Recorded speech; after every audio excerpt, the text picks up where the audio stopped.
This is the future. Human error.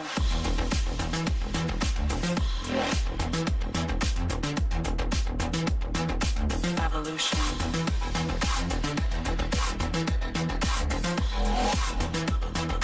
This is the future.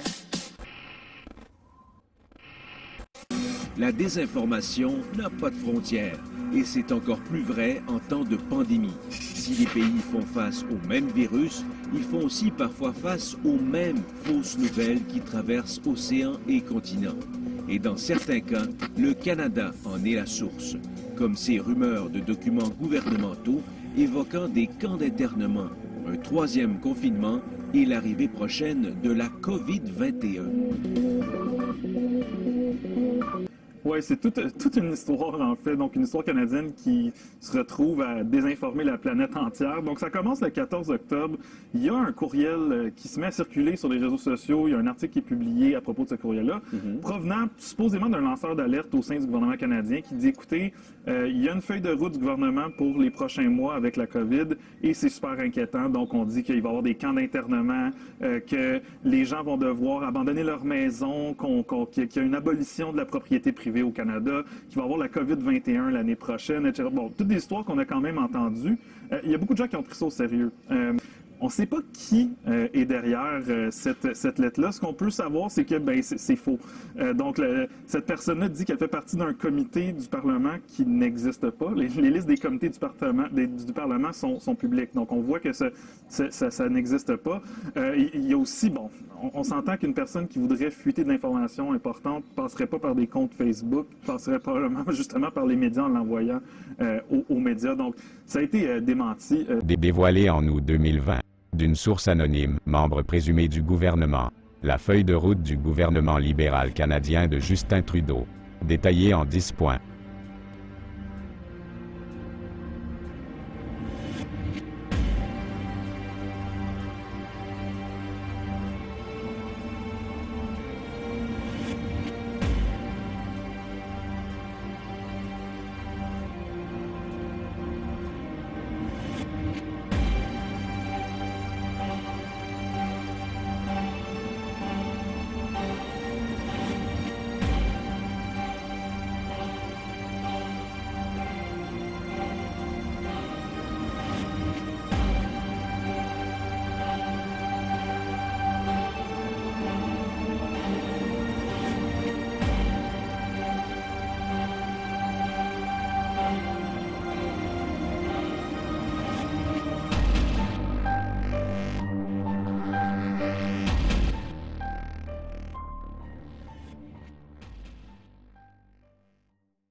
Premier lockdown.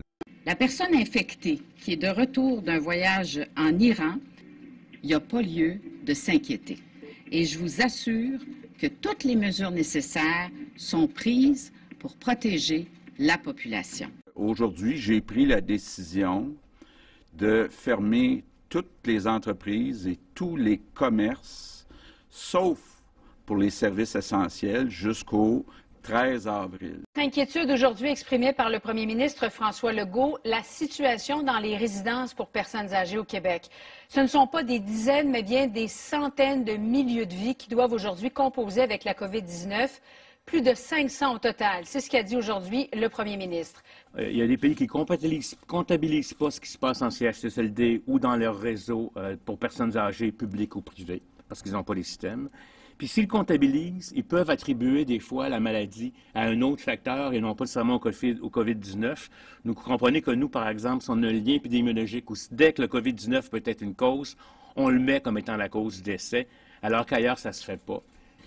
Moi, je trouve aussi qu'il y a d'autres pays qui ne déclarent que les décès des personnes qui ont été testées. Ici, on compte les décès pour lesquels, je l'ai dit, il y a eu un lien épidémiologique, donc des cas qui n'ont pas été testés. Je voudrais aussi vous rappeler que à chaque année, en temps ordinaire, il y a environ 1000 personnes par mois qui meurent dans les CHSLD. Et dans le fond, il faut comprendre que des décès actuels qu'on comptabilise associés au COVID-19 seraient survenus malgré la situation. Le gouvernement lance un appel d'offres pour des camps de concentration COVID. pour ouverture avant novembre. En septembre, le gouvernement fédéral a publié un appel à manifestation d'intérêt auprès des prestataires pour approvisionner, fournir et gérer les camps d'isolation et de quarantaine à travers chaque province et chaque territoire du Canada. Ces camps d'isolation et quarantaine, cependant, ne sont pas limités à des personnes ayant le COVID, mais accordent une grande latitude quant aux diverses personnes pouvant y être détenues. Le gouvernement est sûrement au courant des intentions de construire ces camps d'isolation à travers le pays. Ceci est l'appel d'offres, et dans l'appel d'offres, il a clairement fait mention que ces camps peuvent être utilisés pour diverses personnes, pas uniquement pour des voyageurs. En fait, il n'est même pas fait mention de voyageurs internationaux, juste de grandes variétés de personnes. Donc, c'est un hôtel d'isolement? Oui, en effet. Près de l'aéroport Pearson, c'est le 4e hôtel d'isolement qui ouvre pour tous les résidents dans la région de Peel. Il n'y a eu qu'un seul décès, un seul mort, dans tout le territoire du Yukon. Le nombre de cas est resté stable depuis quelques mois maintenant. Alors pourquoi Justin Trudeau dépensait des dizaines de milliers de dollars chaque trimestre pour cet hôtel COVID, ainsi que la sécurité personnelle pour ce que je présume être en fait un étage vide? Quand est-ce que je peux avoir un test? Vous ne le savez pas. Ceci est la vidéo qu'a pris un homme d'affaires de Calgary, Mitch Beaulieu, quand il est arrivé à l'hôtel d'isolement obligatoire. Il dit que les 2 employés présents ne pouvaient lui expliquer pourquoi il était là. Son résultat négatif au test COVID qui lui a permis d'embarquer dans l'avion pour rentrer chez lui a été rejeté, ainsi que son plan d'isolement à domicile. Voici un endroit que vous ne remarqueriez probablement pas, surtout si vous ne le cherchez pas. Ceci est un camp COVID. Un de ceux que la CBC ne veut pas que vous croyiez qui existe vraiment. En fait, article après article venant de la CBC et de tous les autres médias traditionnels, mais particulièrement de la CBC, qui tentent de limiter les dégâts pour Justin Trudeau, disent que les sites comme celui-ci ne sont pas vrais, qu'ils n'existent pas. Justin Trudeau a bien sûr émis une demande d'information demandant aux industries de leur donner leur avis, pour donner leur avis au gouvernement sur la meilleure façon de gérer les camps comme ceux-ci, et apparemment, il y en a déjà quelques-uns qui existent. Maintenant, ce camp en particulier est géré par la Fédération des Métis du Manitoba, et il est actuellement vide, d'après une conversation que j'ai eue avec 2 personnes chargées de la maintenance. Entretenir le narratif de peur que les hôpitaux et CHSLD sont infestés et débordent menace d'une deuxième vague. Le nombre de cas continue d'augmenter, le nombre d'hospitalisations continue d'augmenter. La situation est inquiétante parce qu'il y a des vies qui sont en jeu. On se retrouve dans une situation là, où il y a beaucoup de monde qui sont affectés et il y a des vies qui sont en jeu. Les personnes qui ne respectent pas les consignes, ils mettent en danger la vie des autres personnes. Le Premier ministre François Legault a lancé le signal hier. Il demande aux policiers maintenant de ne plus se limiter aux avertissements, mais de décerner des constats d'infraction aux gens qui ne respectent pas la distanciation sociale, qui ne respectent pas également les barrages, les régions qui sont fermées. Il faut absolument discipliner tout le monde. Il n'a pas l'air là, le virus, mais il est partout. Il est partout, puis c'est pas vrai qu'il n'est pas dangereux. Quotidiennement, dans le fond, on nous annonce des décès, du monde hospitalisé, des situations tristes, des familles qui n'ont pas pu vivre pleinement leur dernier moment. Des employés en formation pleurent puisqu'ils ne se sentent pas en sécurité à l'hôpital Notre-Dame. La peur au ventre, les employés cachent le matériel de protection pour être certains d'en avoir lorsqu'ils reviendront travailler. Au cas où il y a une morgue temporaire réfrigérée qui a été construite à l'Institut de cardiologie et pneumologie de Québec. Ça a été érigé juste sur le côté de l'hôpital. Donc, vous allez voir sur les images un corridor de bois qui a été construit et qui mène à 3 conteneurs blancs réfrigérés qui fonctionnent 24 heures sur 24. Le pire, là, c'est que ce virus-là, c'est un traître. Puis si vous ne regardez pas en arrière, vous ne vous surveillez pas, là, il peut vous arriver avec un couteau dans le dos.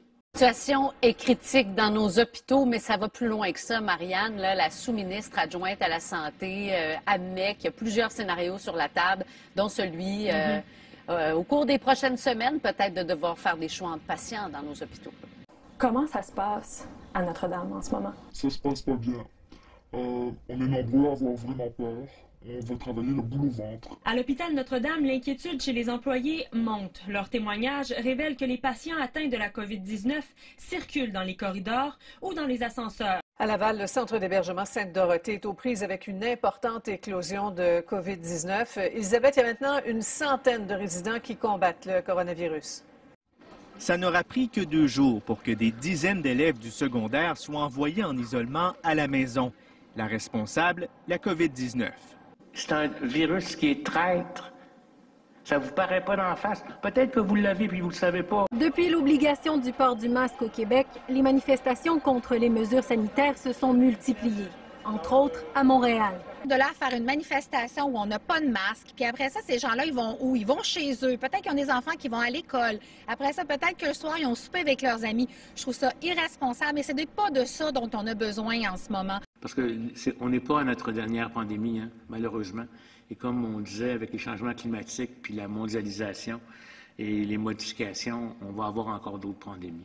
Le ministre de la Santé, Christian Dubé, qui a présenté cet avant-midi son plan d'action pour faire face à une éventuelle deuxième vague. Lui est convaincu qu'il y aura cette deuxième vague prévue de la COVID-19. Le nombre de cas augmente. Ça ne sera pas drôle.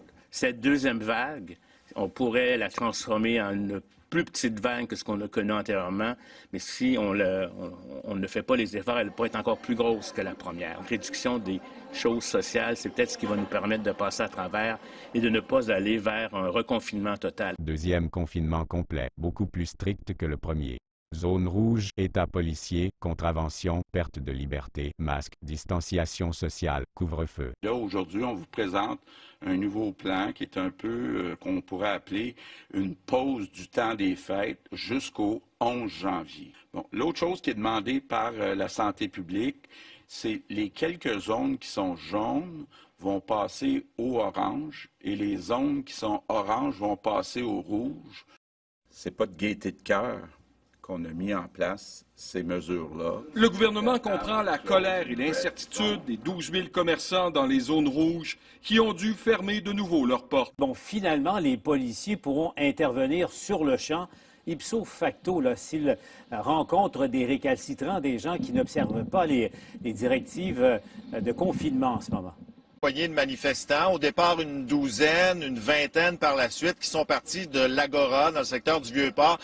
Rapidement, c'est plusieurs autopatrouilles, au moins une douzaine, qui se sont présentées sur place là, pour coincer les manifestants. Manifestants qui s'opposent bien sûr à l'imposition du couvre-feu, l'imposition des règles sanitaires, des constats d'infraction de plus de 1 000 $. Au début, on faisait plus de sensibilisation, des rappels, parce que l'idée, c'est pas de donner des tickets puis d'arrêter des gens. On ne voudrait ne jamais faire ça idéalement.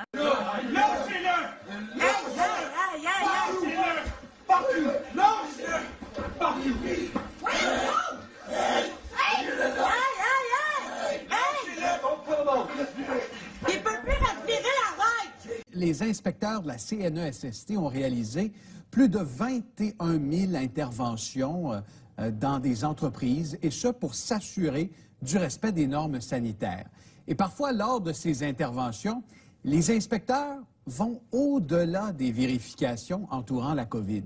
Ces inspecteurs en profitent pour élargir leur mandat et distribuer des contraventions pour des installations qu'ils jugent non conformes. À compter de samedi qui vient, pour 4 semaines, on va avoir un couvre-feu au Québec de 8 heures le soir à 5 heures le matin. Ça veut dire qu'à part pour aller travailler, les personnes ne pourront pas être à l'extérieur de leur domicile. Pour les chiens, ceux qui ont des animaux de compagnie, des chiens à la maison, donc ce sera possible de sortir après 20 heures dans un rayon d'1 kilomètre autour de sa résidence pour les besoins du chien.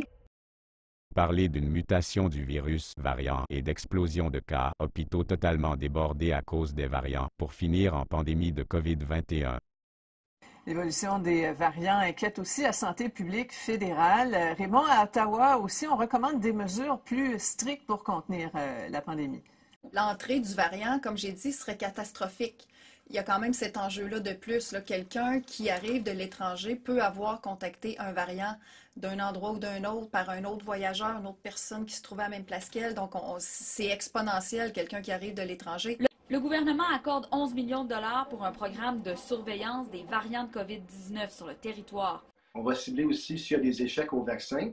Ça se pourrait donc qu'un variant apparaisse et échappe à la réponse immunitaire causée par le vaccin. Et aussi, on va faire, je vous dirais, un dépistage aléatoire dans toutes les régions du Québec pour s'assurer qu'il n'y ait pas un variant qui émerge du Québec, parce que les variants, ils ne viennent pas juste d'ailleurs. Les enfants au primaire, c'est dangereux de ne pas porter de masque actuellement avec le variant. Donc, les enfants au primaire, dans les zones rouges, doivent porter le masque. On ne peut pas jouer avec eux. C'est très dur de faire marche arrière. Ça va être très long. Oui, c'est comme un COVID-21. C'est comme une nouvelle infection, effectivement. Mais quand ça va mal, ça va mal. Écoutez bien cette histoire-là. Il y a une tigresse du zoo de Bronx, une tigresse de 4 ans qui a subi un test positif du coronavirus. La petite ville canadienne de Whistler est confrontée depuis plusieurs semaines à une explosion des contaminations au variant brésilien P1 du coronavirus. Alors que notre première pandémie, parce qu'on vit presque 2 pandémies, là, une COVID-19 puis une COVID-21, et donc ces nouveaux variants génèrent de nouvelles éclosions. La progression de cette 3e vague qui est vraiment très, très forte. Propagation des variants également qui sont vraiment un petit peu partout. On parle d'une nouvelle pandémie, hein? C'est COVID-21, on est carrément là, Paul. 3e confinement encore plus strict que le premier et 2e, plus de contraventions, restrictions complètes sur les déplacements. Évidemment, la dernière année n'a pas été facile. On a mené ce qu'on pourrait appeler la bataille de notre vie et malheureusement, cette bataille-là n'est pas finie. Et on va se dire la vérité, au cours des dernières semaines, la situation de la pandémie s'est empirée. Donc, on a vu le nombre de cas augmenter, le nombre d'hospitalisations augmenter, le nombre de décès augmenter. On a vu nos hôpitaux être engorgés. Donc, la situation est vraiment critique, grave.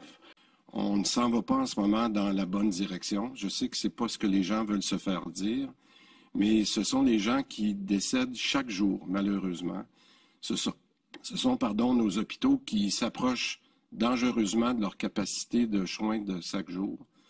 Vous vous rappelez que j'avais dit que si on continuait comme ça il y a quelques semaines, qu'on allait frapper un mur en janvier, bien malheureusement, on se rapproche de ça en ce moment.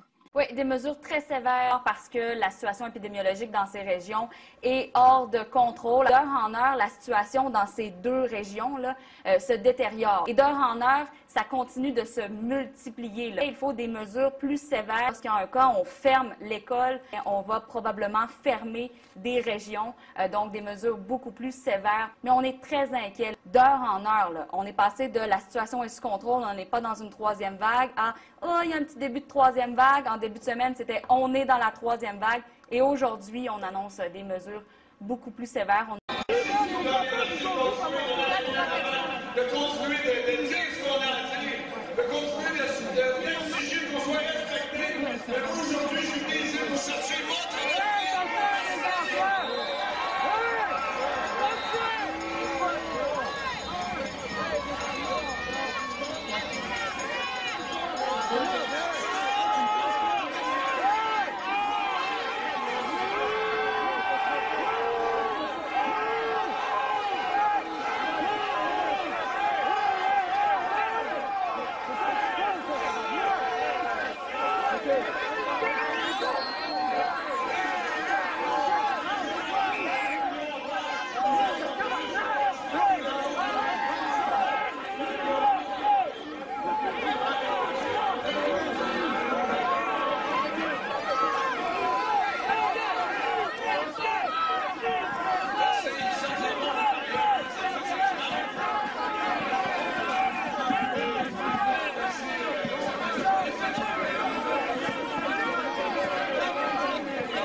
La hausse des cas de COVID-19 continue d'être inquiétante.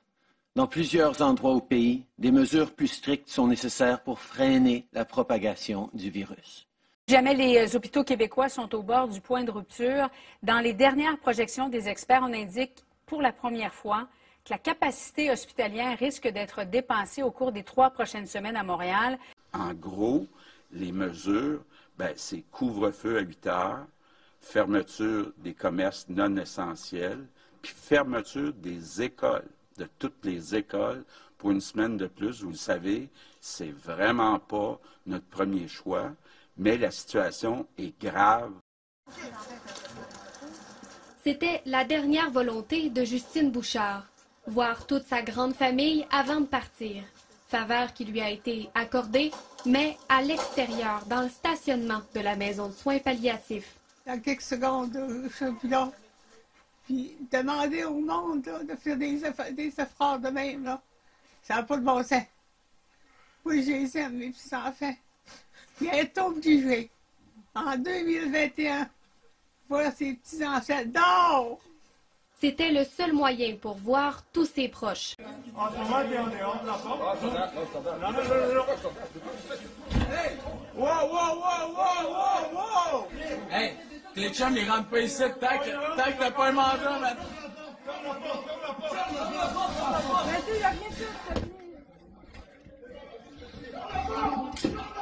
Hey, tu sors ta matraque, je te jure, là.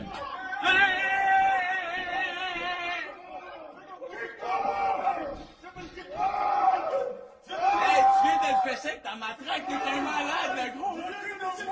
C'est en vidéo. T'es en vidéo. Ah ouais, fais-moi juste pour voir, le gros. Ah ouais, non, t'es sur une propriété privée.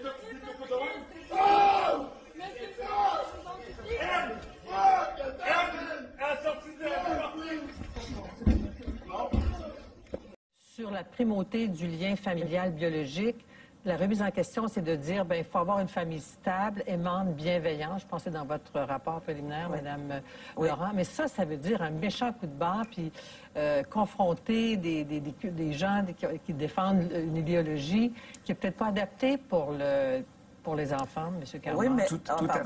M. Carman, êtes-vous prêt à remettre ça en question? Oui, tout à fait. Moi, je pense qu'on l'a dit, il faut que ce soit le bien-être de l'enfant qui prime. La science également nous montre que les choses ont changé. On n'a pas besoin que ce soit la famille biologique. Donc ça, c'est vraiment ce qui va faire avancer nos travaux, je pense, cet automne. Oui. Vous êtes prêt à vous battre pour ça, Monsieur le ministre, pour ce changement dans la loi, pour que ce soit une véritable révolution? Moi, je crois qu'il faut aller là. Par exemple, notre programme Agir tôt, qui prend en charge les enfants dès la naissance. L'avis de grossesse que Mme Laurent nous a suggéré de mettre sur place, qu'on est en train de mettre sur place. Donc, on veut faire des interventions en amont. D'ailleurs, les recommandations que Mme Laurent a faites, 4 des 5 premières étaient vraiment en amont de la protection de la jeunesse. Donc, on veut attraper ces familles-là, comme je parlais tantôt, on veut les attraper le plus rapidement possible. Puis, un des bons endroits pour les attraper, c'est dès la grossesse de la mère. Et éventuellement, s'assurer que les enfants qui sont signalés, on puisse en prendre charge assez tôt. À cause de la présence des variants, les masques à l'extérieur sont obligatoires. Transition vers le programme de revenu universel Great Reset jumelé au passeport vaccinal. Le Canada croit qu'une réponse coordonnée, solide à travers le monde et entre les secteurs est essentielle. Cette pandémie a fourni une opportunité de réinitialisation. C'est notre chance d'accélérer nos efforts pré-pandémiques pour réinventer des systèmes économiques qui répondent réellement aux défis mondiaux tels que l'extrême pauvreté, les inégalités et le changement climatique. Ce matin, on fait une proposition au gouvernement de François Legault. Cette proposition-là, on l'appelle le revenu universel d'urgence. Nous avons maintenant de Moncton le ministre des Affaires intergouvernementales, Dominic Loblaw. Ravi de vous voir, Monsieur le ministre. Les libéraux ont voté massivement en faveur de l'idée d'un revenu de base universel. Je sais que ce n'est pas contraignant. Je sais aussi que le premier ministre a dit qu'il ne s'y intéressait pas vraiment. Est-ce que c'est une politique que le gouvernement n'envisagerait-il jamais? Bien sûr, de toute évidence, nous envisagerions toute proposition de politique réfléchie. Comme cette pandémie a montré certains des défis réels pour les familles, pour les parents, notamment lorsque les écoles étaient fermées, Alors que les gens s'occupaient de certains apprentissages à distance dans le contexte scolaire, les parents travaillaient à domicile. Cela est devenu extrêmement compliqué et peu fiable pour de nombreuses familles. Nous pensons donc que l'accès à des services de garde d'enfants sécuritaires et de grande qualité pour les jeunes enfants est également un impératif économique. Le député de Nanaimo, Lady Smith. Ma question est la suivante.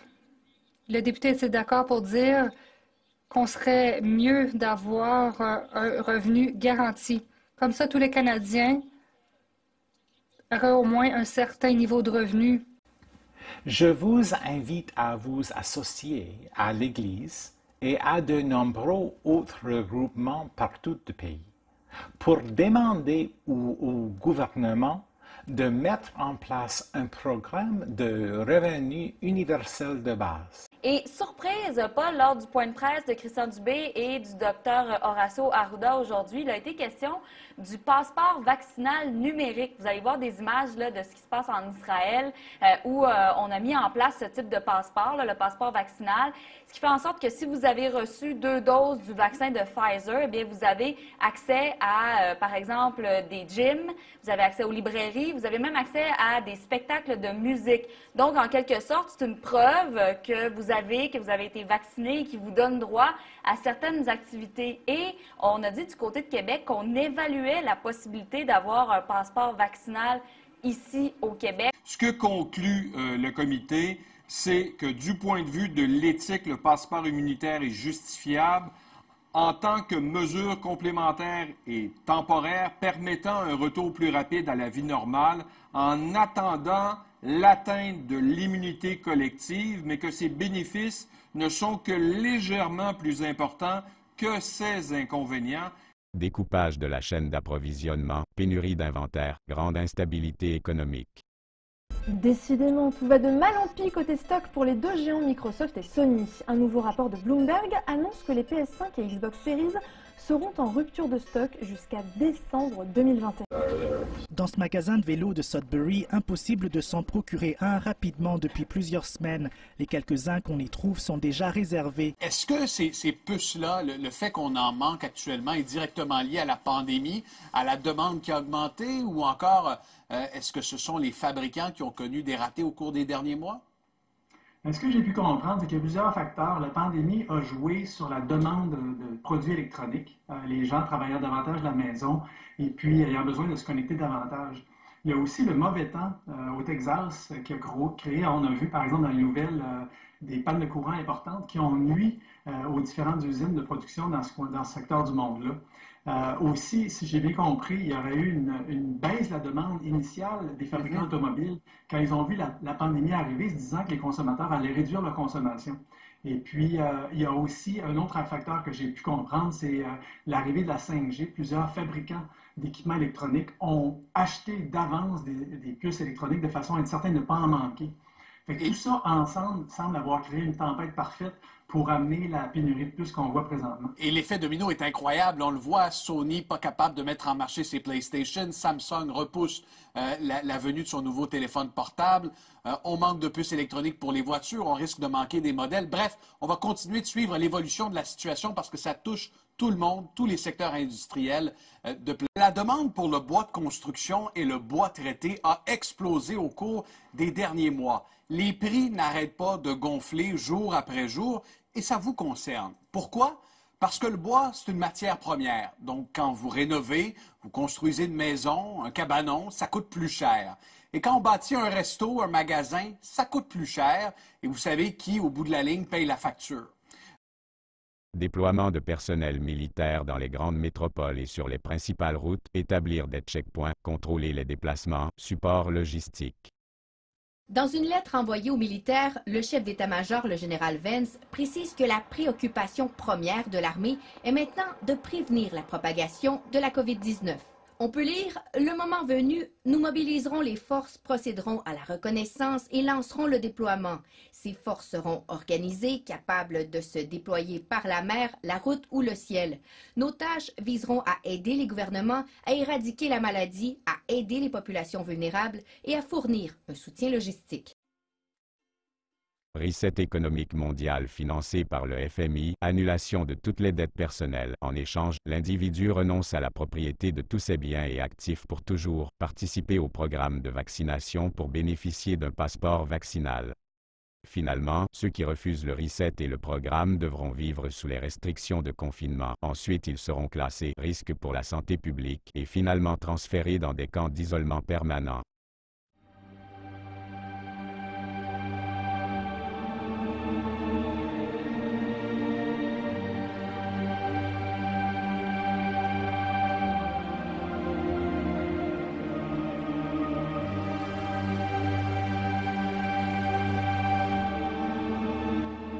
On ne sait pas qui est derrière cette lettre-là. Ce qu'on peut savoir, c'est que c'est faux.